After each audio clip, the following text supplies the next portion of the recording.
Hello. সেদিনও না আমরা এইভাবে হাঁটতে হাঁটতে আবার ওদের ওদিকে চলে গেছিলাম। তো দেখো সকালবেলা করে যাই ওদের ওখানে, তো গিয়ে দেখলাম কি বাচ্চাটার পায়ে না প্রচণ্ড গভীর ক্ষত হয়েছে। আমি জানি না ও বাড়ির না বাইরের, বাট ওকে গেলেই এখানেই ঠিক দেখতে পাই। প্রত্যেকে ওকে এখানেই ভালোবাসে, অনেক কাকুরা সকালবেলা থাকে, তারা ওকে খুব ভালোবাসে। তোর হাতে গিয়ে দেখলাম কি প্রচণ্ড গভীর একটা ক্ষত হয়েছে, হয়তো কোনো অ্যাক্সিডেন্ট গাড়ি বা কিছু দিয়ে চাপা খেয়েছে ও। বাট ও আমাকে দেখেই না ডাক দিল, আমি ওকে গিয়ে আদর করা শুরু করলাম।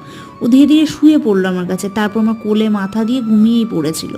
দেখো আমার ওর প্রতি ভালোবাসাটা না হয়তো ওর বারবার আমার কাছে আসার জন্যই এসেছে। ও আমাকে সেই জায়গাটায় বিশ্বাস করেছে, হয়তো সেই জায়গার থেকে আমার ওর প্রতি না আরও বেশি ভালোবাসাটা বেড়ে গেছে। আর ও প্রচণ্ড আমাকে ভরসা করে। দেখো সবার আমাদের না ওদের প্রতি ভালোবাসাটা রাখা উচিত, কারণ ওরা হয়তো এইটুকু ভালোবাসাই চায়, আর বেশি কিছু না। ও আমার কাছে বেশি কিছু চায়নি, শুধু একটু ভালোবাসা। দেখো কি সুন্দর ঘুমিয়ে গেছে।